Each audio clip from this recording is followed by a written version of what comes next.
जैसे जैसे उम्र बढ़ती है वैसे वैसे हमारे हार्मोन्स का जो फ्लक्चुएशंस हैं, हार्मोन्स का जो प्रोपोर्शन है वो चेंज होता है, केमिकल्स का बहाव कम ज्यादा होता है, और हमारा सारा जो मनोवृत्तियां हैं, सारा मिजाज है, वो सारा कुल मिला के कुछ केमिकल्स का बिखरना ही तो है।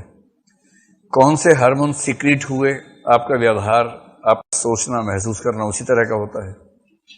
इसलिए उम्र के साथ व्यक्ति का स्वभाव नहीं बदलता, ये बकवास बात है। बदलता है, बदलता ही ये भी।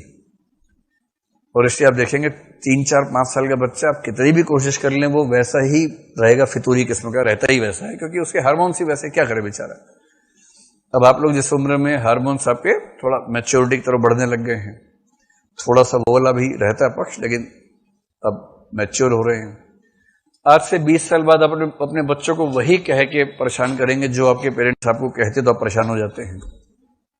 ठीक वही तेवर हो जाएगा, मल्लिका बन जाएगी अंबिका। हर मल्लिका को अंबिका होना है एक उम्र के बाद, और उसकी मल्लिका उसके साथ वही व्यवहार करेगी जो मल्लिका ने अंबिका के साथ किया था। इसी थीम पर यह निबंध है। ये कह रहे हैं कि देखो, जो व्यक्ति के जीवन की उम्र है, गोल्डन एज है 25 साल।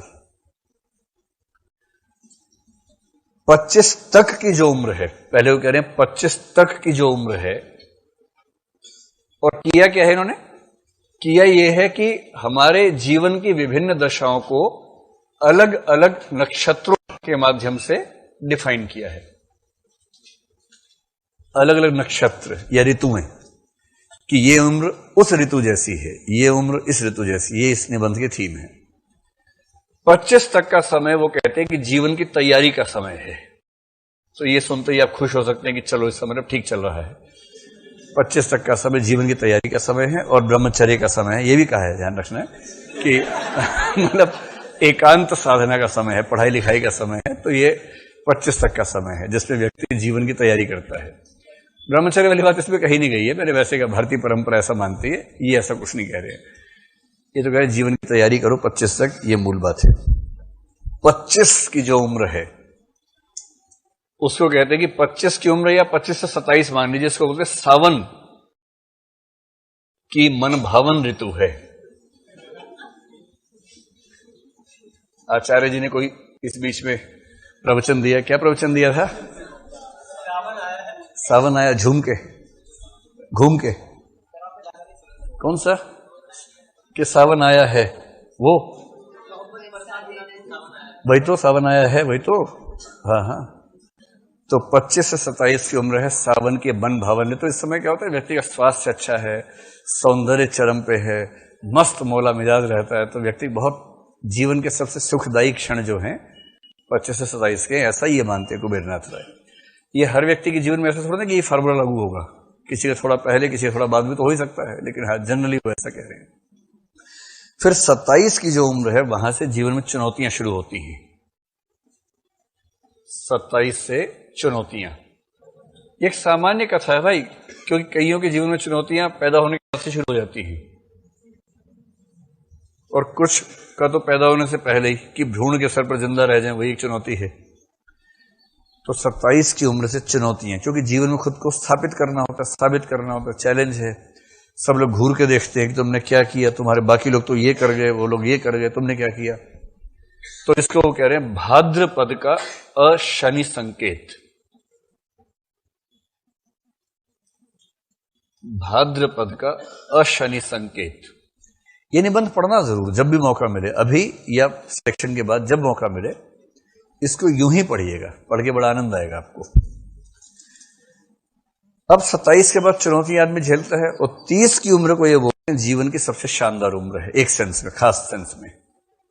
29-30 मान लीजिए, मतलब 29-30 की उम्र में वो ये जरूर कह रहे हैं कि इस समय हमारा जो व्यक्तित्व है काम, क्रोध, मोह से भरा होता है, और ऋतुओं के संदर्भ में इसको भादो ऋतु से जोड़ रहे हैं। दो बातें कह रहे हैं 29-30 की उम्र के बारे में। एक तो ये कह रहे हैं कि इस समय व्यक्ति के भीतर काम, क्रोध, मोह ज्यादा हो जाता है। शायद इसकी एक वजह यह होती है कि उसको लगता है कि अब उसका यौवन खत्म होने की शुरुआत हो रही है।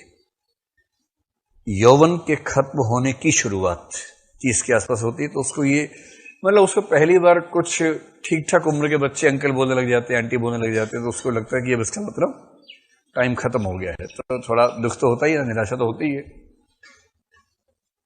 और दूसरी बात ये कह रहे हैं कि जीवन की मैच्योरिटी की शुरुआत यहां से होती है।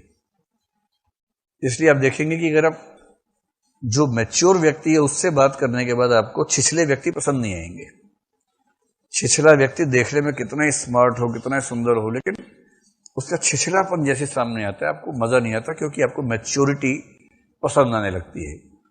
जीवन की परिपक्वता की शुरुआत 30 के आसपास होती है। और ये एग्जाम्पल दे रहे हैं, चाहे आप जीसस क्राइस्ट को देख लीजिए, उनका पहला उपदेश 29 की उम्र में हुआ, सरमन ऑन द माउंट जिसको बोलते हैं। चाहे बुद्ध को जीवन देखिए, चाहे महावीर का जीवन देखिए, राम के वनवास का समय देखिए, सब 29-30 की उम्र के मामले हैं। महात्मा बुद्ध 28 की उम्र में या 29 की उम्र में घर से निकले, जिसको महाभिनिष्क्रमण कहते हैं। उनको 6 साल लगे तपस्या करने में, और तब जाके 35 की उम्र में उनको ज्ञान की प्राप्ति हुई। महावीर 28 की उम्र में तपस्या में बैठे, और 12 साल की तपस्या के बाद 40 की उम्र में उनको बोध की प्राप्ति हुई। वही 28 की उम्र, 29 की उम्र। तो इसलिए ये कहा गया है कि ये वाली उम्र सबसे उर्वर उम्र है, जिसमें आप सबसे कुछ मौलिक कर पाते हैं। उसके पहले दैहिक रूप से शक्तिशाली होना अलग बात है, लेकिन इस समय मैच्योरिटी की शुरुआत होती है। तो एक तो काम क्रोध मोह की उम्र है, और दूसरा इस समय परिपक्वता की शुरुआत होती है। और व्यक्ति जितना प्रोडक्टिव इस उम्र में है, 30 की उम्र में, उतना प्रोडक्टिव वो जीवन में कभी नहीं होता है। पर यहां उसके जीवन की एक दिशा तय हो जानी चाहिए, क्योंकि इसी दशा से चीजें बेहतर होती हैं।